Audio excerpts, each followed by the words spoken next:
प्रीति ओ प्रीति, mummy Babli जी की जोरदार आवाज उसके कानों से टकराई तो उसके तेजी से चलते हाथ और ज्यादा तेजी से चलने लगे। जी मम्मी, उसने वहीं से जवाब दिया।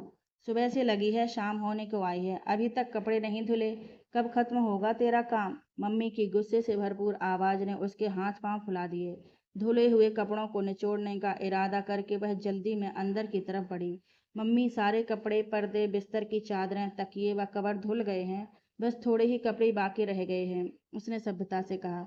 अगर तुम मुझे यह सुना रही हो कि इतने ज्यादा कपड़े धोए हैं तो सुन लो, मैं तो इम्प्रेस होने वाली नहीं हूँ और कोई एहसान नहीं कर रही तुम।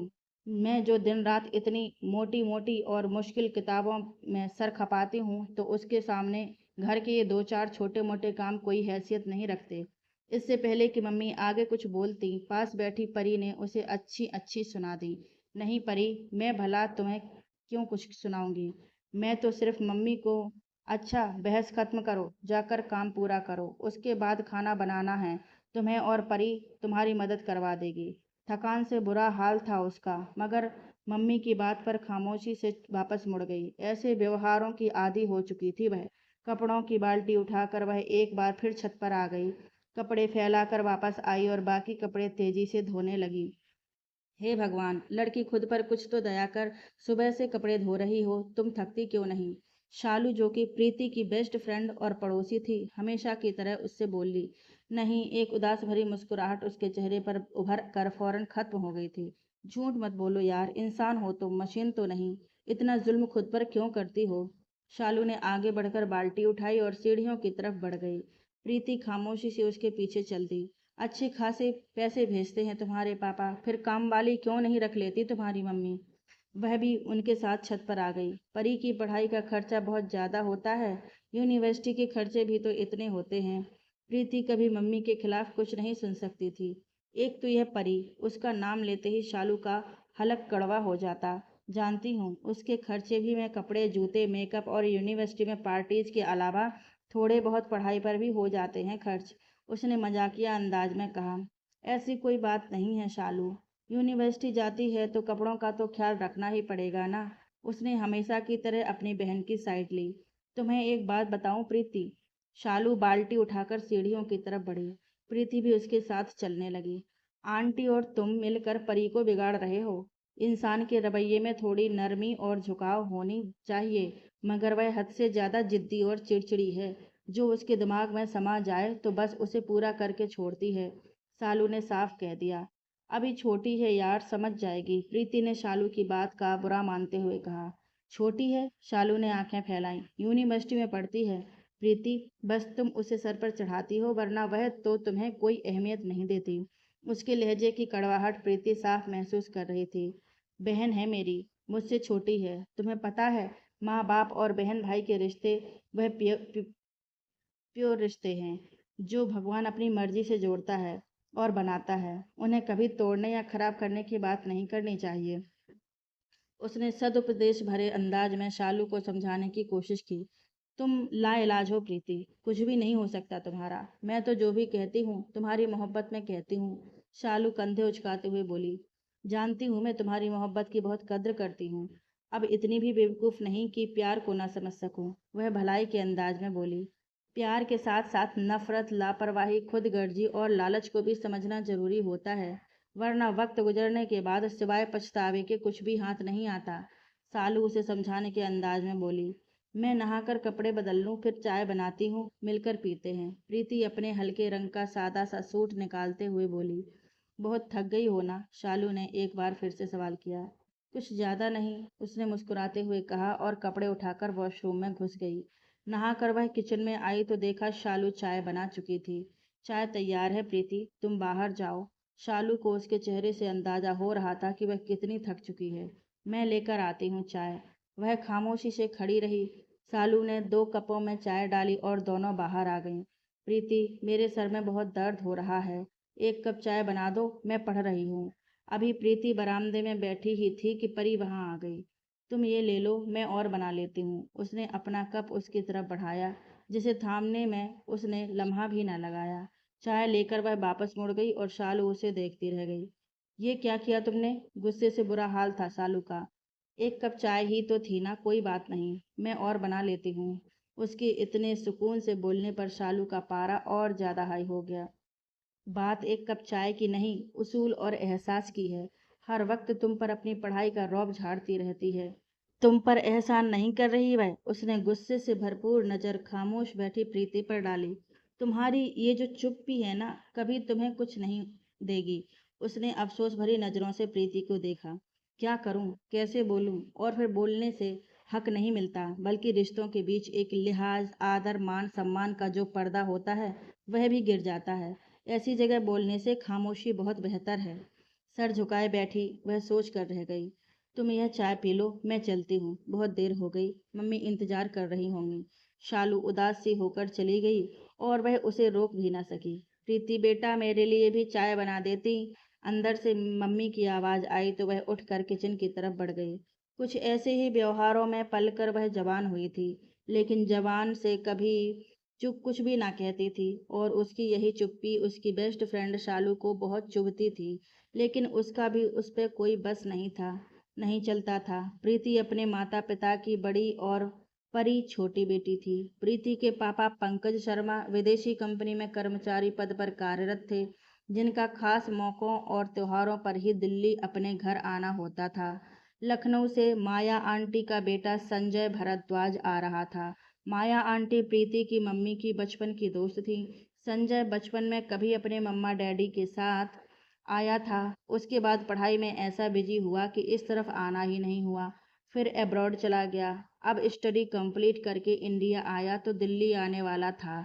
जब से उसे पता चला था कि वह मम्मी के उपदेशों अनुसार कामों में बिजी थी। सारे घर की अच्छी तरह सफाई करने के साथ साथ उसने सेटिंग भी बहुत हद तक बदल डाली थी। दिल्ली की तंग और अंधेरी गलियों में यह छोटा सा मगर साफ सुथरा घर किसी तरह भी मम्मी को सहेली के बेटे की शान में अच्छा नहीं लग रहा था। परेशान सी कभी कुछ संवारती, कभी कुछ संवारती, इधर से उधर भागी फिर रही थी। जबकि प्रीति ने सब अच्छे से सेट कर दिया था, मगर मम्मी को कुछ भा नहीं रहा था। संजय का फोन आया है, वह घर के करीब पहुंच गया है। मम्मी घबराई हुई किचन में उसके करीब आई। आप बेफिक्र हो जाइए मम्मी, सब कुछ तैयार है, उसने उन्हें तसल्ली दी। बस ध्यान से सब कुछ कर लेना। माया का इकलौता और बहुत ही लाडला बेटा है, किसी तरह की शिकायत ना हो। उसे समझाने के अंदाज में उपदेश जारी करके मम्मी अंदर चली गई। वह कुछ पूछने के लिए मम्मी के पास गई, जहां परी बेफिक्री से बैठी नेल पेंट लगा रही थी। शालू को बुलवा लेती, वह तुम्हारी मदद करवा देती, मम्मी तकियों पर कवर चढ़ाते हुए बिजी अंदाज में बोली। उसकी जरूरत नहीं है मम्मी, मैं खुद ही कर लूंगी सब। वह वापस मुड़ गई थी। शालू को बुलाना उसके लिए अपनी शामत को खुद आवाज देना था, क्योंकि उसने फिर से उसे लेक्चर देना शुरू कर देना था। इसलिए उसने सारा काम खुद ही करना ठीक समझा। वह शालू के बारे में सोच ही रही थी कि बाहर दरवाजे पर दस्तक हुई। लगता है संजय आ गए। वह और तेजी से काम करने लगी। बहुत थक गया हूँ आंटी, काफी टाइम के बाद इतने लंबे सफर में खुद ड्राइव किया है, संजय बोलता हुआ अंदर की तरफ बढ़ा। प्रीति, पानी लाओ संजय के लिए। मम्मी की आवाज पर उसने पानी की बोतल और गिलास लिया और अंदर आ गई। ये परी है, मेरी छोटी बेटी। परी पर नजर पड़ते ही वह हैरान रह गया। इतना खिला और बेदाग हुस्न, दूध की तरह सफेद रंगत, बड़ी बड़ी कजरारी आंखें, शुतवा नाक, गुलाब के पंख जैसे गुलाबी होंठ, स्टेप्स में कटे हुए कंधों पर बिखरे हुए खूबसूरत ब्राउन सिल्की बाल। ऑरेंज कलर की फ्रॉक प्लाजो में वह सच की परी लग रही थी, जो रास्ता भटककर इंसानों की दुनिया में आ गई हो। परी? संजय के होंठ बेआवाज हिले। बिना किसी शक के वह अपने नाम की ही तरह थी। हेलो, परी ने आगे बढ़कर दिलकशी से मुस्कुराते हुए उसका वेलकम किया। संजय की आंखों में अपने लिए पसंदीदगी के रंग वह साफ पड़ चुकी थी, और ऐसा पहली बार नहीं हुआ था। उसे जो भी देखता बस देखता रह जाता था। धीरे से नमस्ते करते हुए प्रीति अंदर दाखिल हुई तो संजय की खामोशी उसके नमस्ते करने से टूटी। परी की होती परी से होती हुई उसकी नजरें प्रीति पर जा ठहरी। हल्के रंग का सादा सा लिबास पहने, दुपट्टा ढंग से सीने पर जमाए, वह बोतल से गिलास में पानी उड़ेल रही थी। ये प्रीति है, मेरी बड़ी बेटी। मम्मी ने उसका इंट्रोडक्शन करवाया, जबकि प्रीति ने संजय पर एक नज़र डालना भी जरूरी नहीं समझा। संजय ने उसकी सांवली रंगत और आम सी शक्ल को देखकर हैरत से देखा। दो बहनों की शक्ल में इतना फर्क? वह बस सोचकर रह गया। परी, भाई को उसका कमरा दिखा दो। मम्मी ने कहा तो मम्मी के लफ्ज़ भाई के अंदर ही अंदर संजय और परी दोनों को हैरान कर गए। आइए, परी उसे साथ लेकर सीढ़ियों की तरफ बढ़ गई। ये है आपका कमरा। और फिर वह मुड़कर कमरे का दरवाज़ा खोलकर अंदर आ गई। संजय ने सरसरी नज़र से कमरे पर डाली। वह अच्छे ढंग से सेट किया गया था। सिंगल बेड के साथ छोटा सा सोफा सेट और सामने एक टेबल चेयर रखी थी। दीवार वाली अलमारी के साथ ही शीशा लगा हुआ था। कमरों के साथ ही बाथरूम भी था। Thank you. उसने हाथ में पकड़ा बैग नीचे रख दिया। आप फ्रेश होकर नीचे आ जाइए, खाना तैयार है, कहकर वह मुड़ गई, जबकि वह उसे जाता देख रहा था। फिर से सर झटक कर फ्रेश होने चला गया। परी नीचे आई तो प्रीति के साथ शालू को टेबल सेट करवाते देखकर जल उठी। कोई काम था तुम्हें? वह शालू को कहे बिना नहीं रह सकी। मम्मी ने फोन करके बुलवाया है शालू को। संजय की गाड़ी इनके घर खड़ी करेंगे। इससे पहले कि शालू कोई सख्त जवाब देती, प्रीति बोल पड़ी। उनके घर के सामने जो गली थी, संजय की गाड़ी उसमें नहीं जा सकती थी, इसलिए गाड़ी शालू के घर खड़ी होनी थी। प्रीति की बात सुनकर मुंह सा बनाती परी खामोशी से वापस मुड़ गई। मम्मी ने शालू को कहा था कि वह खाना खाने के बाद संजय को अपने साथ घर ले जाए। थोड़ी ही फासले पर उनका घर मेन रोड पर ही था। आंटी, खाना बहुत मज़ेदार है। किसके हाथ का कमाल है या होटल से मंगवाया है? संजय ने खाना खाते हुए खुले दिल से तारीफ की। होटल से नहीं मंगवाया, प्रीति ने खुद अपने हाथों से बनाया है सब कुछ। मम्मी के बताने पर उसने तारीफी निगाहों से सर झुकाए खामोश बैठी प्रीति को देखा। प्रीति के हाथ में बहुत ज़्यादा टेस्ट है। मेरी तो शामत ही आ जाती है जब भी कुछ आंटी के घर से हमारी तरफ आ जाता है। परी, मेरा ख्याल है कि हम भी कुछ सीखते हैं प्रीति से। बहुत आराम से शालू ने प्रीति की तारीफ की तो वह पूरी तरह जल उठी। वह बस पहलू बदल कर रह गई और शालू के होठों पर दिल जलाने वाली मुस्कुराहट थी। प्रीति की नज़रों ने शालू को रोका, मगर शालू तो शालू थी। पढ़ाई पूरा होने के बाद सीख लेगी परी भी। मम्मी ने मोहब्बत भरी नज़रों से परी की तरफ देखकर कहा। क्या पढ़ लिख रही है परी? संजय ने शाही पनीर अपनी प्लेट में डालते हुए पूछा। दिल्ली यूनिवर्सिटी से मॉस कम्युनिकेशन में मास्टर्स कर रही हूँ। उसके अंदाज में गुरूर साफ झलक रहा था। गुड। और प्रीति क्या करती है? अब संजय ने पहलू बदलकर उसकी तरफ देखा। प्रीति ने अब भी एक नज़र उठाकर संजय की तरफ नहीं देखा था। ग्रेजुएशन किया है, फिर आंटी के बीमार होने की वजह से उसको स्टडी छोड़नी पड़ी। हर क्लास में A+ ग्रेड लाती रही है। मैं और परी तो मुश्किल से पास ही होते हैं। शालू की बातों से परी का तो मारे गुस्से के बुरा हाल था, जबकि प्रीति ने उसे तेज नजरों से घूरा, मगर उसके घूरने की परवाह किए बगैर वह बोलती रही। बातचीत करते करते सबने खाना पूरा किया। फिर संजय गाड़ी शालू के घर खड़ी करके वापस आ गया। मम्मी अपने कमरे में थी और प्रीति किचन में। आप कितने दिन रहेंगे यहाँ? आखिर यह सवाल परी की जबान की नोक पर आ ही गया। जवाब में वह हंस दिया। जब आप लोग मुझसे तंग आ जाएंगे तब मैं चला जाऊंगा। वह मुस्कुराहट दबाकर बोला। अरे, हम भला क्यों तंग होने लगे आपसे?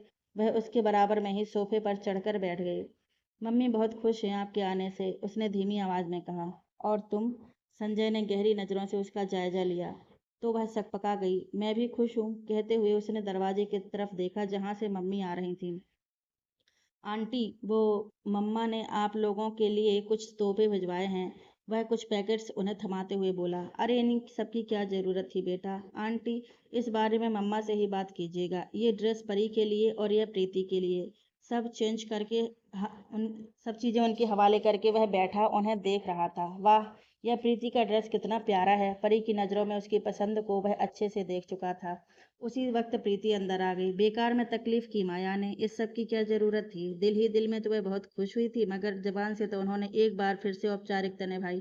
इसमें तकलीफ की क्या बात है आंटी? आफ्टर ऑल आप बचपन की दोस्त है उनकी, संजय ने मुस्कुराते हुए कहा। प्रीति, ये तुम्हारी आंटी ने भेजा है तुम्हारे लिए। मम्मी ने गुलाबी रंग का खूबसूरत काम वाला बेहद खूबसूरत ड्रेस उसको दिखाया। शुक्रिया। उसने ससरी नज़र संजय पर डाली, जो लगातार परी को देख रहा था।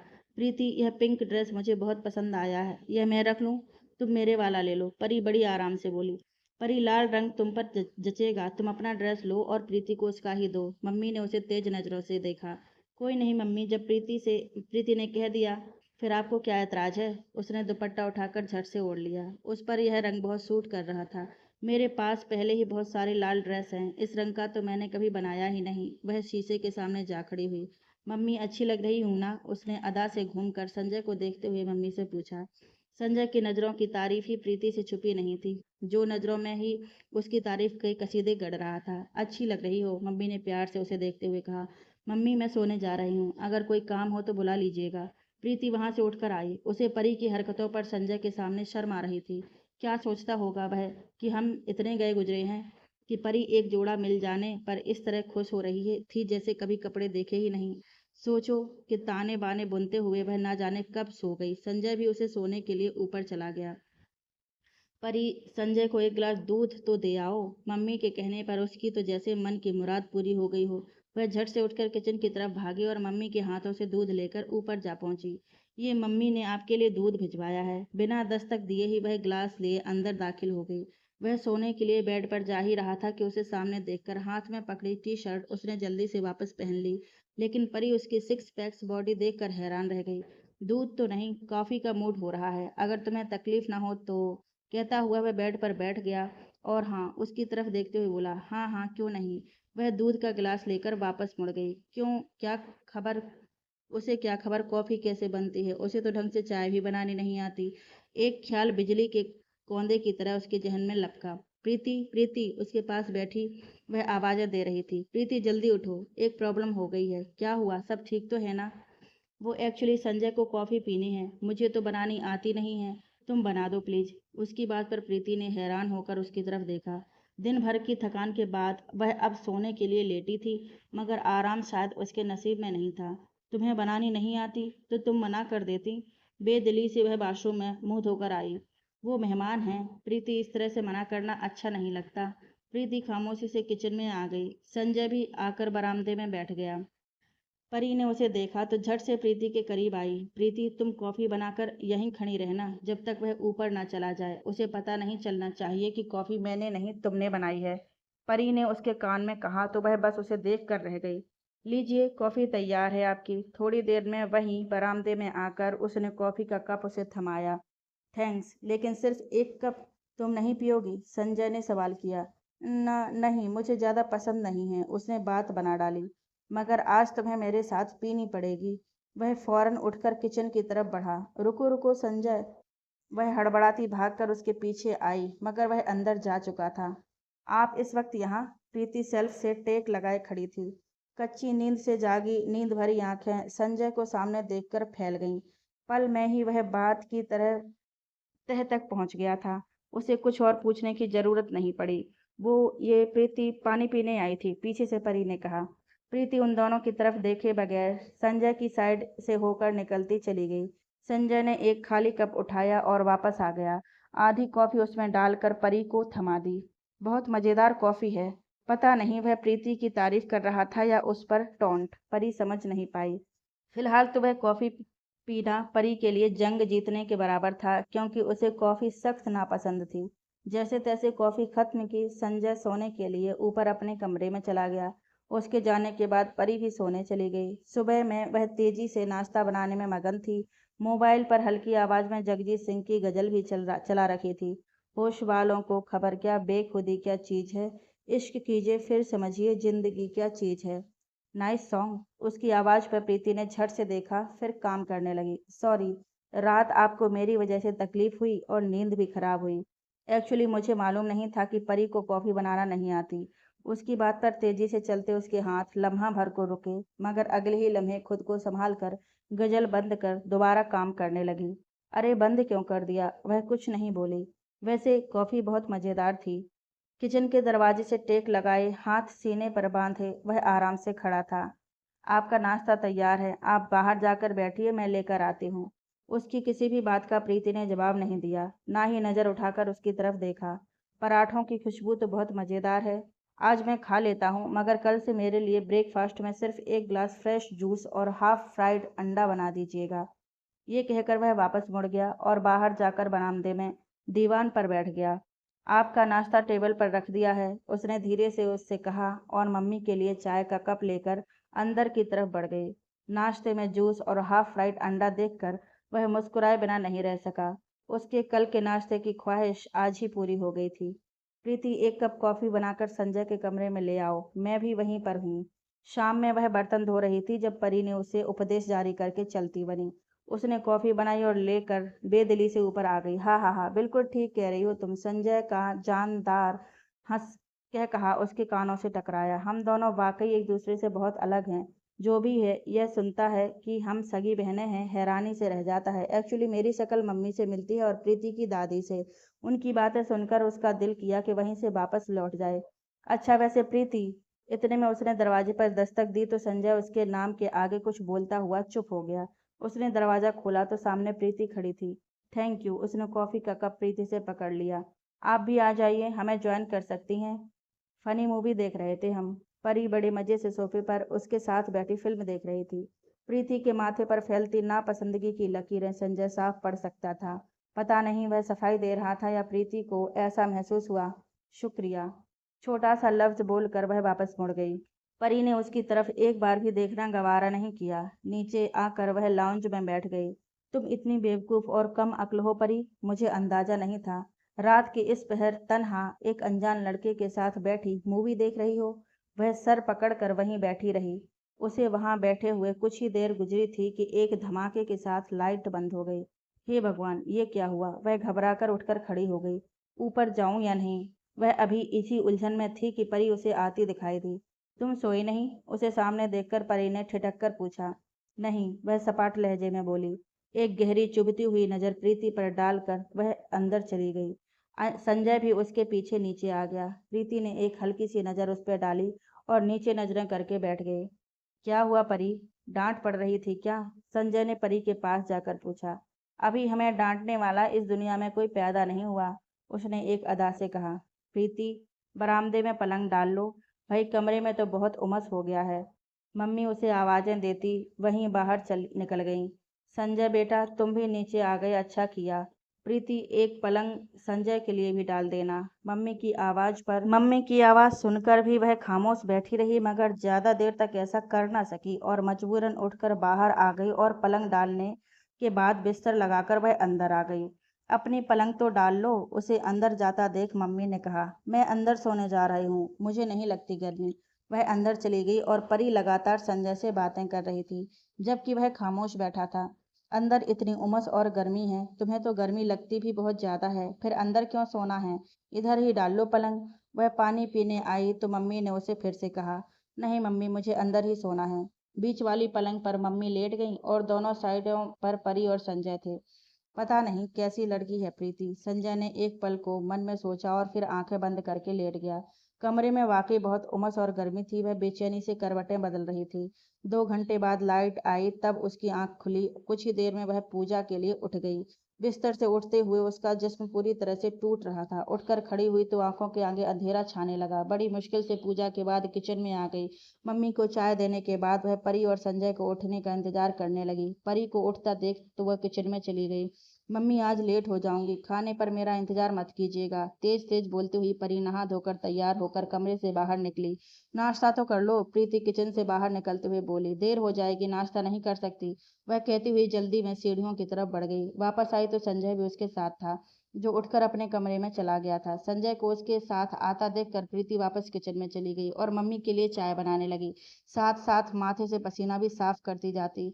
गाड़ी कॉलेज पहुंच चुकी थी। मैं वेट करूंगी आपका, टाइम पर आ जाइएगा। ओके कहकर उसने गाड़ी आगे बढ़ा ली। रोजाना की तरह आज भी संजय ने उसको यूनिवर्सिटी ड्रॉप किया था। संजय उसे ड्रॉप कर दिया करता था, वापस वह खुद आ जाया करती थी, मगर आज परी ने उसे पिकअप करने को भी कह दिया था। संजय की गाड़ी से वह खूब फायदा उठा रही थी, जबकि प्रीति को यह अपनी खुददारी के खिलाफ लगता। मगर मम्मी भी परी को कुछ नहीं कह पा रही थी, सो वह भी चुप रहती। हेलो, परी की फ्रेंड रेनू ने उसे दूर दूर से देखकर ही हाथ हिलाया। हाय, जवाब में उसने भी हाथ लाया। रेनू चलती हुई उसके करीब आ रुकी। यह प्रिंस चार्मिंग कौन था जिसके साथ तुम आज कल नजर आ रही हो? उसके साथ चलती हुई वह अपने डिपार्टमेंट की तरफ आ गई। वो, हाँ, वह दिलकशी से मुस्कुराई। मम्मी की दोस्त का बेटा है, अब्रॉड से स्टडी कंप्लीट करके हाल में ही इंडिया आया है, आजकल हमारी तरफ आया हुआ है, उसने रेनू को डिटेल में खुश होते हुए बताया। मम्मी, सिर्फ मम्मी की दोस्त का बेटा है? या बात अधूरी छोड़कर वह उसकी तरफ देखने लगी। हाँ हाँ हाँ, उसने कह कहा लगाया, मोहब्बत करने लगा है मुझसे। उसके चेहरे पर बहुत खूबसूरत रंग थे, गाल तमतमा रहे थे। वह हमेशा से ज्यादा हसीन दिखाई दे रही थी। रेनू उसे छेड़े बिना नहीं रह पाई। वह भी संजय के नाम से खूब चहक रही थी और इसी तरह उसका पूरा दिन बीत गया। सारा टाइम उसने संजय का इंतजार करते हुए गुजारा था। आखिरकार वह आ ही गया। परी के सेल पर उसकी कॉल आ गई थी। आप तो बहुत पंक्चुअल हैं। फ्रंट डोर खोलकर वह उसके बराबर में बैठती हुई बोली, मैंने आपको इसलिए बुलाया था कि हम साथ में लंच करते हैं आज, क्या ख्याल है? उसकी बात पर संजय ने गर्दन घुमाकर उसकी तरफ देखा, लेकिन बोला कुछ नहीं। क्या हुआ? Everything is okay? उसने संजय की इस खामोशी को भांपते हुए पूछा। अगर तुम सुबह मुझे बता देती तो बेहतर था, बट एनीवेज, कहाँ जाना है? आपका मूड नहीं है तो घर चलते हैं। वह उसकी रुखाई पर बुरा मान गई। ऐसी बात नहीं है, चलो चलते हैं। वह उसे साथ लेकर करीबी रेस्टोरेंट में आ गया। रेस्टोरेंट में कदम रखते हुए वह जरा भी नर्वस नहीं हुई और ना ही किसी तरह की घबराहट महसूस हुई। संजय ने उसकी ओर देखा, फिर नज़र घुमा ली। मुझे होटलिंग का बहुत शौक है। कभी कभी फ्रेंड्स के साथ चांस बन जाता है, बट इतना मज़ा नहीं आता। आज काफ़ी अच्छा लग रहा है। वह लगातार बोले जा रही थी और साथ साथ खा भी रही थी, जबकि संजय खामोश बैठा था। आप कब वापस जा रहे हैं? अचानक याद आने पर उसने पूछ लिया। एक हफ्ते बाद। ओह! वह एकदम मायूस हो गई। मैं आपको बहुत मिस करूंगी। उसके कहने पर संजय ने तेजी से सर उठाकर उसकी तरफ देखा। आई मीन हम सब। उसने फौरन बात बना डाली। आप लोग भी आइएगा ना हमारे घर, संजय ने कहा तो वह तपाक से बोली, मम्मी से कहिएगा ना। वह बहुत कम ही हमें कहीं लेकर जाती हैं। फिर कभी कहीं जाने का मौका मिलता है तो प्रीति के नखरे खत्म नहीं होते। बहुत बोरिंग और बूढ़ी आत्मा समाई हुई है उसमें। वह लगातार बोले गई, लेकिन संजय ने उसकी बात का कोई जवाब ना दिया। आंटी और प्रीति के लिए खाना पैक करवा लेते हैं, उसने वेटर को बिल लाने के लिए कहा। ये गजब मत कीजिएगा, प्रीति तो मेरे पीछे पड़ जाएगी। आपके साथ क्यों लंच किया? दिस दैट एंड वो। उसने मना कर दिया तो संजय ने बिल पे किया और उसे साथ लेकर बाहर आ गया। प्रीति को हल्का हल्का बुखार था, उसने मम्मी को नहीं बताया और खामोशी से काम करती रही। सालू आज काफी दिनों के बाद उसकी तरफ आई थी। मैंने सोचा मेरी बेरहम दोस्त तो आएगी नहीं मिलने, मैं ही आ जाती हूँ। वह उसके पास किचन में खड़ी हो गई। तुम्हें पता है मेरी नेचर का, फिर शिकवा क्यों करती हो? प्रीति कहकर फीकेपन से मुस्कुरा दी। तो बदल डालो इस नेचर को डियर। परी किचन के सामने से गुजर कर दोनों को साथ देखकर मुंह सा बनाते हुए अंदर चली गई। अपना हुलिया देखा है तुमने? काम वाली बाई भी तुमसे बेहतर लगती है। कम से कम आजकल ही थोड़े अच्छे या बेहतर कपड़े पहनकर थोड़ा तैयार हो जाया करो। शालू ने उसे समझाने की कोशिश की। क्यों, आजकल क्या हुआ है? यार, तुम्हारे घर मेहमान आया हुआ है, तुम्हारी आंटी का बेटा है। तुम्हें चाहिए कि उसके सामने अच्छे तरीके से तैयार होकर जाओ। शालू, उसका नाम लेते हुए वह मुड़ी और अफसोस भरी नजरों से उसकी तरफ देखने लगी। ऐसा समझती हो तुम मुझे? मैं कभी मर कर भी ऐसा करने की सोच भी नहीं सकती। वह मम्मी की दोस्त का बेटा है, जो कि पराए हैं। मेरे लिए उनके सामने तैयार होकर जाऊं? तुम्हें पता है जिस दिन वह आए हैं हुए हैं, मैं अपने पुराने और खस्ता हाल कपड़े निकाल कर पहन रही हूँ। वैसे तो मैं जानती हूँ मुझ में ऐसा कुछ खास नहीं है, मगर फिर भी मैं नहीं चाहती कि उनका मेरी तरफ देखने को दिल चाहे। मैं तो ठीक से कंघी तक नहीं करती। शालू की बातों से ने उसे बुरी तरह हर्ट कर दिया था। सिली गर्ल, इसमें कुछ गलत नहीं है। वह इतना हैंडसम और अमीर है, और इसमें हर्ज ही क्या है कि तुम्हारी शादी उससे हो जाए? शालू उससे बोल ही रही थी कि वहां से गुजरते हुए संजय के एकदम कदम ठिठक गए। वह हैंडसम और अमीर होंगे, मगर मैं ना तो उनसे इम्प्रेस हूँ, ना ही मेरी कोई ऐसी ख्वाहिश है। उसने जानबूझकर बात अधूरी छोड़ दी। पता नहीं तुम बहुत अच्छी हो या बेवकूफ़, मैं समझ नहीं पा रही। शालू बहुत बुरी झुंझला गई। भगवान की दया से मैं अक्लमंद हूँ, मुझे किस्मत पर भरोसा है। जानती हूँ जोड़े आसमानों से बनते हैं, वह बेपरवाही से बोली। संजय खामोशी से ऊपर चला गया। मगर शादियां जमीन पर होती हैं डियर, उसके लिए रिश्ता होना जरूरी है और किस्मत बनानी पड़ती है। शालू ने चिढ़कर कहा। मैं इस बात पर यकीन नहीं रखती, ना ही मैं उन लड़कियों में से हूँ जो कोई अमीर और खूबसूरत लड़का देखकर उसके आगे पीछे घूमने लगती हैं और यह ख्वाहिश करती हैं कि उससे शादी हो जाए। ऐसा करके लड़कियां खुद को ही गिरा देती हैं, अपना मान सम्मान और इज्जत खो देती हैं। वह सदुपदेश के अंदाज में शालू को समझाने लगी। अपनी किस्मत और फ्यूचर बनाना कोई मूर्खता नहीं है प्रीति। शालू हार मानने को तैयार नहीं थी। सॉरी, मैं तुम्हारी इस बात से बिल्कुल भी सहमत नहीं हूँ।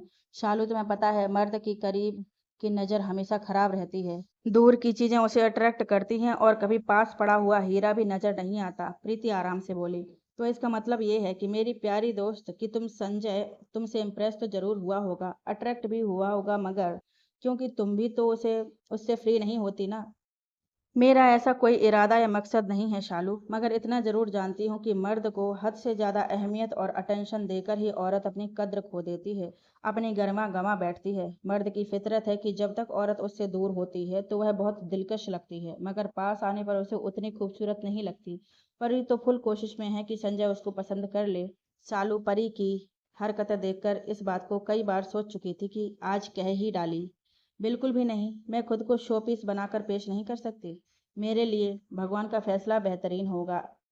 और फिर अब जबकि मैं यह जानती हूँ कि मेरी बहन संजय को पसंद करती है तो संजय के बारे में सोचना भी मेरे लिए पाप होगा। मर जावा तेरी सादगी पर मेरे यारा, शालू जलकर बोली। अगर कोई शख्स दुनिया भर की दौलत का मालिक भी बन जाए तो भी मैं उसे हासिल करने के लिए अपनी आत्मा, अपना मन, सम्मान, मान नहीं गंवा सकती। वह कड़क लहजे में बोली, इतना अच्छा चांस मिस न करो प्रीति। ऐसा अमीर और काबिल लड़का दोबारा हाथ नहीं लगेगा। वह अब भी बोलने से बाज नहीं आई। खुशियां दौलत की मोहताज नहीं होती शालू। वहां जहां आपको इज्जत और सुकून हासिल हो, वहां आपसे बढ़कर खुश नसीब कोई और नहीं होता, चाहे फिर वो झोपड़ी ही क्यों ना हो।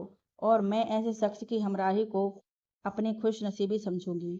ऐसे हमसफर का साथ चाहूंगी जो मेरे लिए खुद अपनी मर्जी से सवाल के लिए हाथ उठाए, मुझे मेरे माँ बाप से खुद से ज़्यादा इज्जत के साथ मांगे, जो मेरे माँ बाप की पसंद हो, चाहे वह एक मामूली शक्ल सूरत का मालिक और कोई क्लर्क ही क्यों ना हो। उसकी बात पर शालू का दिल उसे पीटने को चाहने लगा। तुम्हें समझाना भैंस के आगे बीन बजाने के बराबर है। उसकी बात का जवाब में प्रीति हंस पड़ी। प्रीति सही कह रही है या शालू की बात सही है, आप हमें बताइए।